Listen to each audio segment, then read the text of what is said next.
company. Guess what? Week one of the official federal election campaign is over with last night's leaders' debate. Joining us to rake over the coals is Labor's Shadow Communications Minister Jason Clare in the studio here, and the Minister for Finance Matthias Cormann in Canberra. Matthias, it was a people's forum and the people spoke, giving the debate to Bill Shorten. The momentum has been going Labor's way, it would seem, virtually all year. Are you starting to regret the switch from Tony Abbott to Malcolm Turnbull? I thought that Malcolm Turnbull performed very strongly last night, explaining our plan for jobs and growth, explaining how we are delivering better outcomes in the economy, on jobs, in health and education, and how we plan to build on the progress that we've made in this term in next term. I mean, if you look at what Bill Shorten explained again last night, it was a plan for higher taxes, which would hurt jobs and growth. It was a tax and spend plan, and of course he wasn't able to explain how he would pay for $66 billion worth of unfunded spending promises so far.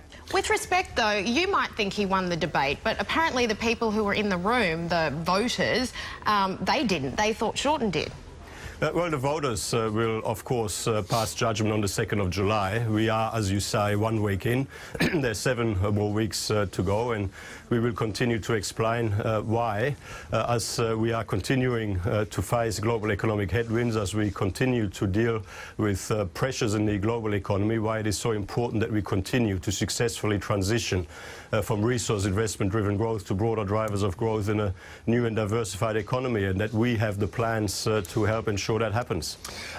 Much has been made this week by a number of commentators, including some that you would imagine were more sympathetic to the Prime Minister than to Mr Shorten, about this notion of the Prime Minister being out of touch, you know, living on Millionaires Row. Jason, is this something that Labor will continue to exploit throughout the campaign? Well, he looked out of touch last night, didn't he? You know, had Malcolm Turnbull there at Windsor RSL defending the banks and defending real estate agents and defending cuts to schools and cuts to hospitals. You can't get much more out of touch than that. And it's not just the Labor Party that's saying that. You've got Peter Credlin, the former Chief of Staff to Tony Abbott, attacking Malcolm Turnbull for not doing a street walk in Western Sydney, calling him Mr Harbourside Mansion. So you can't accuse the Labor Party of just being the only one saying that this bloke is out of touch, because you've got Liberals saying it as well. Sure. And obviously perception is everything in politics, or certainly a lot. Let's take a look at an exchange from the leaders' debate 3 years ago between Tony Abbott and Kevin Rudd, and then another from last night. While I was the Health Minister, public hospital funding went up from under $8 billion a year to close to $10 billion a year. Just one final point on this. Very quickly. Does this guy ever shut up? We're having a discussion, mate. I'm not saying banks are criminals, but what I am saying is... They go in the dock. Well, Why would you put them in the dock? I bet they just went home and changed their practices after a lecture from you.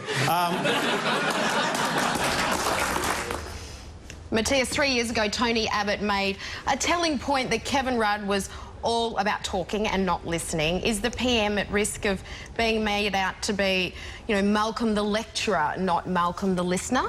Not at all. Malcolm Turnbull takes action, whereas you know, Bill Shorten just wants to run another inquiry over many years, which will not actually lead to any better outcomes. I mean, what we've done when it comes to issues in the financial system is give more powers to ASIC, give more resources to ASIC.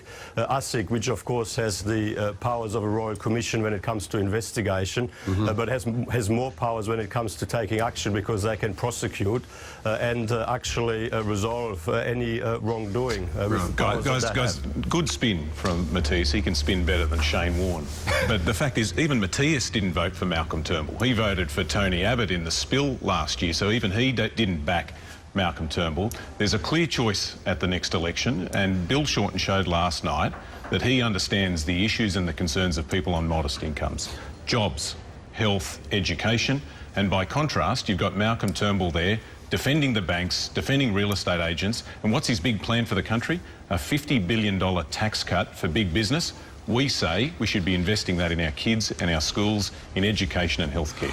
Okay, listen, I do want to get away from the personalities for a minute and talk about, as we say, these big issues. The questions from the audience last night were predominantly about those bread and butter, you know, kitchen table sort of issues. You know, tax, education, negative gearing, you know, the everyday housing affordability, everyday concerns.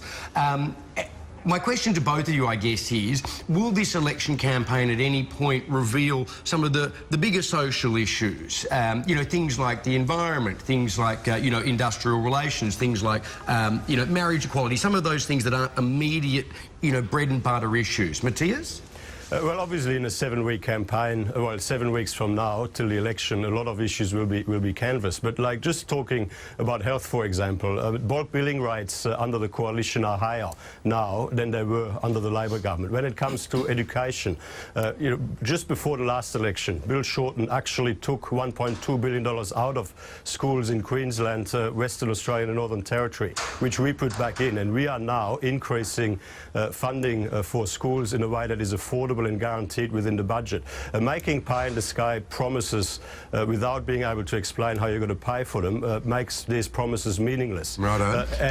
You know, across the board, I mean, Jason just talked about our proposal for a more competitive business tax rate. Well, that'll help attract investment. It'll help boost productivity. It'll help boost growth and create more jobs, and over time increase real wages. And it'll help deliver increased revenue to government to pay for the. We are running out of time. Let's give Jason Wright a reply. What are the things people care about? They care about making sure that they've got a job to pay the bills and to pay off their mortgage. They care about making sure that their kids have a good education, and if they get sick, they've got access to good health care. They're always the big priorities in election campaigns, as is the economy. Now, Matthias has been the Finance Minister of Australia for 3 years, and over that time, the deficit's gone up, debt's gone up, taxes have gone up, spending has gone up as well, and confidence has gone down. So this government has been a failure on what they say is their great strength. And on that basis, they deserve to get thrown out. Matthias, Jason, sadly we do have to leave it there. It's news time. Thank you so much for joining us this morning, and we'll be hearing a lot more from both of you over the next 7 weeks. Thanks. Thanks, guys. Thank you.